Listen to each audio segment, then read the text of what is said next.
7 years ago, when I was 23, a piano professor at a famous school looked at the list of classical music I could play and said, "I have 13-year-old students with more repertoire than you." Essentially, he was saying, "You're not going to make it here." And he was right. I didn't get accepted to that school or any of the famous graduate schools that might impress you. And so I had a dilemma. I could abandon my plan of becoming a performing pianist, or I could see if there was some other way forward. Now, I liked more than classical music. I grew up listening to pop as well, for example. I had just neglected it for a while. But having little better to do, I thought, maybe there's something in my interest in pop music that's worth renewing. And so I tried it. I started writing my own pop cover song arrangements. And what's intriguing about cover songs is that they embody the same process that I had just gone through.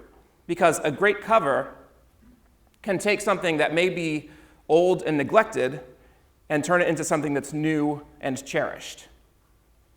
One of my favorite examples is Jackson 5's "I Want You Back." The first time I heard it, I thought, this is amazing. I've never heard anything like this before.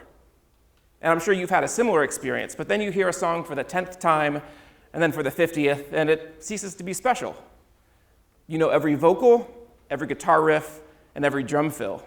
You still like it, you're just not amazed by it anymore. Until you hear a great cover version, and then it becomes a big deal all over again. Because that artist has taken what was commonplace and made it remarkable. The song you thought you knew everything about gets transformed and captivates you again. Now, so far I haven't scientifically substantiated any of these claims, and frankly, I'm not going to. I'm a pianist, I'm not a researcher. So instead, I'll attempt to show you how I can make a classic song cool again. We'll use my example, Jackson 5's "I Want You Back." And I'll demonstrate how I turned it from an arrangement with full band and singers to one with only a piano. So let's get started. When arranging a cover, there's always a tension that I have to navigate, because on one hand, I want the listeners to recognize the song and know what's going on. But on the other, I want to thrill them, which means doing things that are unexpected. Now, some of the thrill will come as a matter of course, because I'm using a different instrumentation, but some of it will have to be added more deliberately. Let's take a look at 3 examples to show you what I mean. We'll start with the foundation of the song, which is its iconic bass line. Here's a refresher of what it sounds like.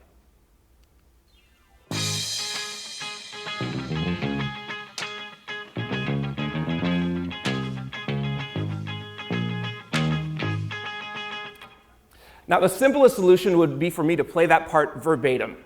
The bass guitar and piano are playing in unison, so the exact same line, the exact same notes. I could play that too, like this.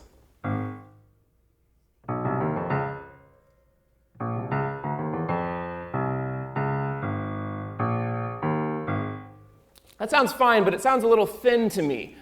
And there are some notes that I want to stick out more than others. So I'll solve both those problems by doubling the notes I want to stick out up an octave. So if I want this A flat to stick out, I'll double it up here with that A flat. Same with the C, D flat, etc. So here's what my new, slightly altered bass line sounds like.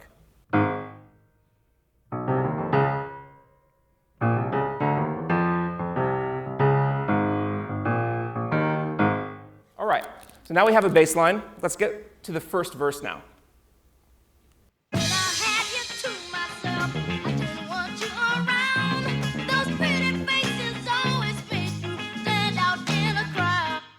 Now, obviously, I have to play the melody, which is the part that Michael Jackson's singing. Let's see if that'll be enough.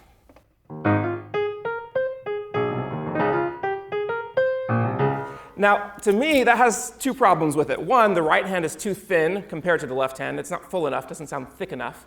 And the other is that it's lacking in groove. The highest priority of much American pop music is that it make you want to get up and dance.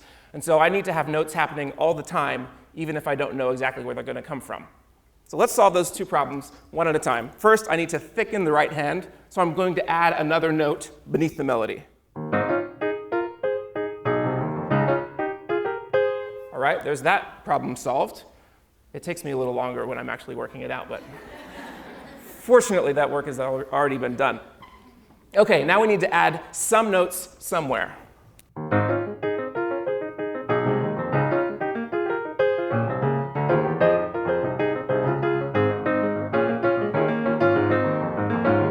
All right, now that's sounding groovy, and you can recognize what's going on.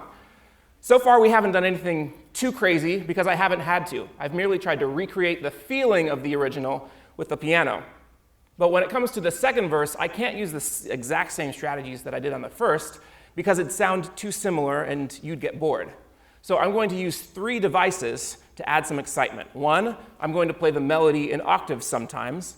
2, when my left hand has free space, I'm going to cross it over my right hand to add some excitement in the upper register.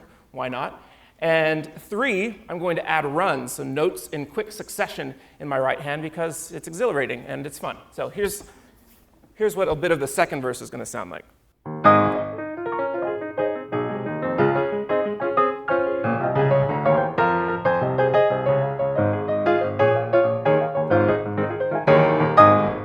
All right.